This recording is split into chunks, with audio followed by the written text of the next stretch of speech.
En tant qu'entrepreneur, on travaille tous dur pour que notre marque décolle. On ne compte pas ses heures, mais souvent, à force d'assiduité, ça finit par payer. C'est cool, tout roule, on est fier et on peut.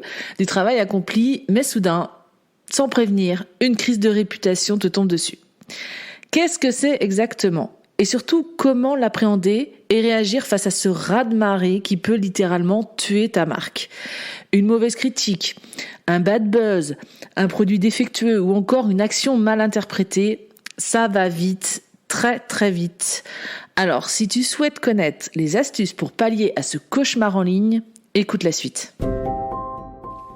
Bienvenue sur Feel It Brand It, le podcast qui te donne un max de conseils design et stratégiques pour t'aider à améliorer ton image de marque. Moi, c'est Delphine, designer de marque chez Feel & Com. Après des années en tant que graphiste, je me suis spécialisée dans la création d'univers de marque et j'aide désormais les entrepreneurs qui utilisent le web pour se démarquer à créer, imaginer ou à améliorer leur image de marque afin qu'elle devienne un allié puissant et aligné à leurs valeurs, objectifs et ambitions. Si tu souhaites donc améliorer ta communication sur le web, si tu recherches des astuces et de la stratégie pour optimiser ton image de marque, ou simplement si tu souhaites avoir une bonne dose d'inspiration, alors tu es au bon endroit. Seul ou avec des invités, une semaine sur 2, je te partage toute mon expérience et mon savoir pour t'aider à optimiser ton branding et ainsi te permettre d'évoluer dans ton business et déployer ton identité à 360 degrés. Avant de commencer, je t'invite à t'abonner sur ta plateforme d'écoute préférée pour ne louper aucun épisode et à noter, si tu le souhaites, 5 étoiles si ce podcast te plaît. Bonne écoute! Le conseil principal en cas de crise, c'est tout d'abord de ne pas céder à la panique. Je sais, c'est facile à dire et il y a beaucoup d'enjeux.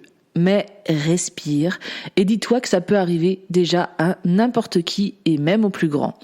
Et puis, il y a toujours un moyen de redorer son image. Et c'est ce que j'ai envie d'aborder avec toi aujourd'hui dans cet épisode. Maintenant, soyons pragmatiques. Comment réagir face à cette tempête ? Je vais te délivrer un plan d'action en 4 étapes que je préconise en cas de crise de réputation. Déjà, la première étape, c'est de l'écoute et de la veille. On respire, on ne panique pas. Écoute ce que les gens disent. Utilise des outils de veille pour suivre les mentions de ta marque. En voici 3 qui sont assez populaires pour faire une veille de réputation. Il y a Google Alert, Brandwatch et Mentions. Voyons ensemble en détail chaque outil et comment certaines marques assez connues les ont utilisés pendant une crise de réputation. Pour Google Alert, c'est un outil qui envoie des notifications par email lorsque de nouveaux contenus correspondant à des termes bien spécifiques apparaissent sur le web. Je vais te donner l'exemple de Starbucks qui, en 2018, il y a eu 2 hommes noirs qui ont été arrêtés injustement dans un café Starbucks, provoquant ainsi des accusations de discrimination raciale. Après cet incident, la marque a utilisé Google Alert pour surveiller les mentions en ligne de la marque et suivre la réaction du public. En recevant rapidement des alertes sur les nouvelles discussions, Starbucks a pu réagir rapidement, prendre des mesures correctives et montrer son engagement envers le changement à venir. Starbucks a présenté aussi ses excuses publiques et a fermé tous les magasins aux États-Unis pour une journée de formation sur la sensibilité raciale et a annoncé des changements dans les politiques d'accès à ces établissements. Le résultat, c'est que la réaction rapide et les mesures correctives ont montré que l'engagement de Starbucks envers l'inclusion et la lutte contre les discriminations étaient en cours. Ensuite, pour l'outil Brandwatch, c'est un outil qui offre une analyse avancée des médias sociaux pour comprendre les tendances, les sentiments et les discussions en ligne. Samsung l'a utilisé notamment en 2016 lorsque ses smartphones Galaxy Note 7 notamment ont connu des problèmes de surchauffe provoquant des incendies. Après ce problème assez majeur, Samsung a utilisé Brandwatch pour surveiller les conversations sur les réseaux sociaux et les forums. En analysant les données fournies par Brandwatch, Samsung a identifié les principales préoccupations des consommateurs, ce qui a orienté les communications de crise et leurs actions correctives. Samsung a donc rappelé tous les appareils, a mené des enquêtes approfondies et a mis en place des procédures de contrôle qualité plus strictes. Bien que cela a forcément été un coup dur quand même pour la marque, Samsung a réussi à rétablir sa réputation en lançant avec succès de nouveaux produits et en montrant un engagement envers la sécurité des consommateurs. Et enfin, le troisième outil, Mentions, celui-ci permet de suivre les mentions d'une marque sur le web, y compris sur les réseaux sociaux, les forums et les sites d'actualité. Uber l'a utilisé notamment en 2017 lorsque des allégations de harcèlement sexuel et de mauvaise culture d'entreprise ont émergé. Ils ont utilisé Mentions pour surveiller notamment justement toutes les mentions de la marque et les réactions en temps réel. En restant au courant des conversations, Uber a pu ajuster sa stratégie de communication en fonction des retours immédiats, montrant ainsi qu'ils étaient réactifs et leur engagement envers le changement. Ils ont mené une enquête interne, ils ont licencié des employés et ils ont nommé un nouveau PDG pour changer la culture.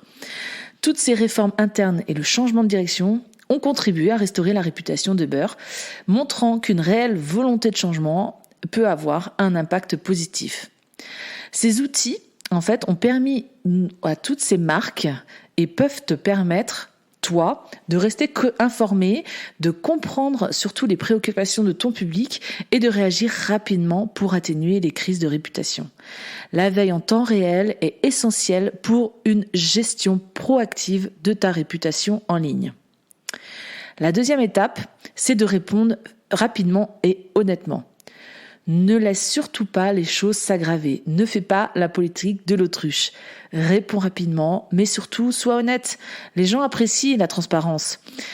Lorsqu'en 2017, une vidéo montrant un passager traîné lors d'un vol United Airlines surbooké est devenue virale, la compagnie a présenté des excuses, a annoncé des changements sur la politique de surréservation et a indemnisé le passager. Bien que l'incident ait eu un impact initial sur la réputation de la compagnie, les mesures correctives ont aidé United Airlines à récupérer cette réputation en mettant l'accent sur l'amélioration de l'expérience client. Troisième étape, prends des mesures concrètes. Montre que tu prends le problème au sérieux. Annonce des actions concrètes que tu prends pour résoudre le problème. Un autre exemple, en 2010, Toyota a rappelé des millions de véhicules en raison de problèmes de pédales d'accélérateur. La marque a rappelé les véhicules, a suspendu la vente des modèles concernés et a travaillé sur des améliorations de sécurité. Bien que la confiance, encore une fois, ait été ébranlée sur le moment, ça c'est indéniable, la transparence de Toyota et son engagement envers la sécurité ont contribué petit à petit à rétablir la confiance des consommateurs. Et enfin, quatrième étape, apprends et évolue. Chaque crise est une leçon. Analyse ce qui s'est passé. Apprends et justement réajuste ce qui n'a pas été bon lors de cette crise et ce qui a déclenché cette crise. Un dernier exemple, en 2017, une publicité de Pepsi mettant en scène Kendall Jenner a été critiquée pour son utilisation insensible des mouvements sociaux. Pepsi a retiré la publicité, a présenté des excuses publiques et a engagé le dialogue avec la communauté pour comprendre les préoccupations. En reconnaissant rapidement l'erreur et en s'engageant à apprendre, Pepsi a limité les dommages et a depuis travaillé sur les campagnes plus inclusives. Ok, maintenant tu as géré la crise, elle est passée. Mais comment reconstruire ta réputation ? Encore une fois, je vais te délivrer quelques conseils. Déjà, communique positivement. Mets en avant les actions que tu as prises pour résoudre ce problème et engage-toi à ce que ça ne se reproduise plus. Deuxième conseil, c'est le fait de s'engager. Sois actif sur les réseaux, réponds aux commentaires, rassure et montre que tu es là, que tu comprends et que tu vas rétablir la situation. Dans chacune des situations nommées, ça a exigé une approche unique, mais toutes ont en commun une réponse rapide, transparentes et des actions concrètes pour résoudre les problèmes à la source.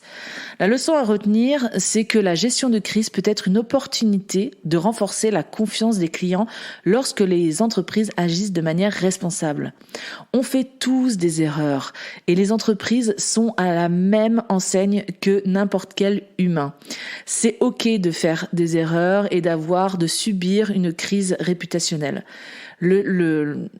L'élément majeur que les utilisateurs et les clients vont retenir de ça, c'est ta façon de réagir et de rebondir à ce type d'événement. Voilà ce qui clôt ce nouvel épisode sur comment affronter et surmonter une crise de réputation en ligne.